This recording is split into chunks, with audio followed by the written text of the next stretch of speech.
Ένα ταξίδι στη σπουδαία μελισσοκομική κληρονομιά και το πολιτισμικό τοπίο της Αττικής, όπου οι τοπικοί θεματοφύλακες, αρωματικά βότανα και παλαιοί μύθοι μεταδίδουν έναν άλλον τρόπο ζωής.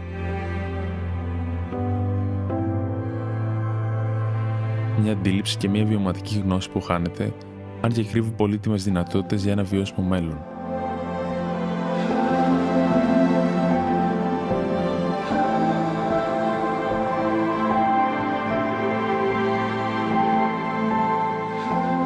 Η παράδοση μας θυμίζει ότι το μέλλον χτίζεται στην αρμονία ανάμεσα στη φύση, την ιστορία και τη δημιουργικότητα.